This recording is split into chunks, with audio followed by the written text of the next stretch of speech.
Avec l'historien Philippe Delorme, notre invité, nous parlons de cette grande figure qu'est le duc d'Édimbourg, mari de la reine d'Angleterre Elisabeth II, une vie au service de Sa Majesté. Quelles ont été les origines de cette union? En 1939, il est donc élève de la Royal Navy au collège de Dartmouth, donc pour devenir marin, pour devenir officier de marine. Et là, il rencontre effectivement sa cousine, puisqu'ils descendent tous les deux de la reine Victoria, qui n'a que 13 ans, et qui vient avec sa famille visiter donc ce collège royal. Et donc, elle est complètement subjuguée par ce magnifique colosse blond de 18 ans qui est son cousin. Alors, quels sont les traits de ce caractère qu'on pourrait révéler aujourd'hui?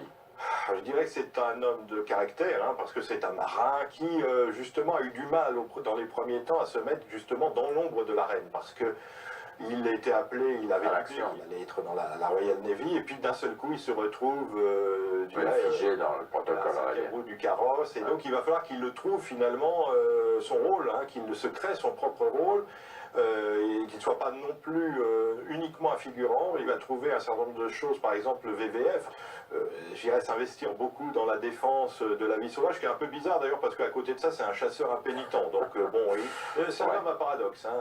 Et puis paradoxe, et puis à gaffe aussi. Il a inventé, il le dit lui-même, une discipline qui est l'art de mettre les pieds dans le plat. En fait, en anglais, on dit les pieds dans la bouche, mais c'est la même chose.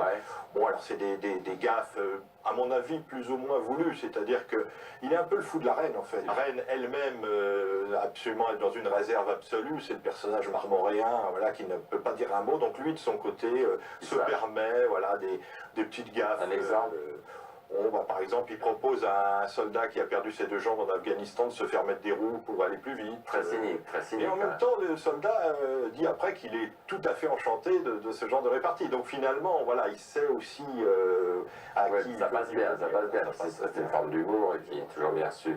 Avec Philippe Delorme, donc, nous parlons de Philippe d'Édimbourg, une vie au service de Sa Majesté. On revient sur ce sujet ô combien important. Philippe d'Édimbourg, une vie au service de Sa Majesté. Et avec lui, nous allons essayer de percer les mystères de ce personnage. Donc cette carrière de second, on va dire, débute, il s'épouse en quelle année? Il se marie en 47, donc on va fêter bientôt les 70 ans de mariage de ce couple. Lui a maintenant 96 ans. Donc effectivement, il se marie en 47. Elle devient reine assez prématurément en 52 à la suite de la mort de son père, George VI.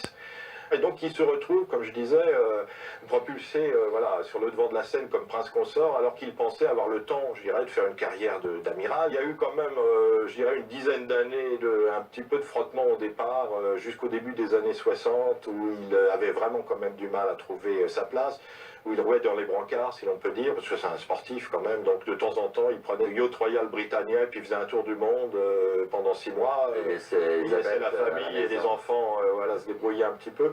Bon, je dirais que dans les années 60, les choses vont se calmer, d'abord parce qu'il a trouvé, comme je disais tout à l'heure, ses centres d'intérêt, puis là, il va avoir 4 enfants quand même, donc 3 fils et une fille. Et il reste le pilier de la famille, même à l'égard de ses petits-enfants. Oui, parce qu'en fait, il y a eu une division du travail dans la famille royale, c'est-à-dire qu'elle est le personnage officiel, elle est la reine en public, mais alors dans le privé, c'est quand même lui le patriarche, c'est lui le chef de famille, c'est quand même lui qui porte la culotte, c'est le seul qui se permet de dire à la reine ses 4 vérités. Il l'appelle d'ailleurs ma petite saucisse ou des choses comme ça, donc voilà, il a mais en public, non, en public, c'est... Mais on le sait parce que ça amuse les Anglais, j'imagine. Voilà, et puis c'est toujours un courtisan qui rapporte les coulisses de l'histoire.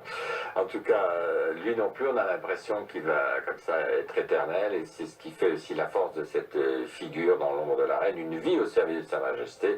Philippe d'Édimbourg par Philippe Delorme, qui était notre invité. Merci beaucoup.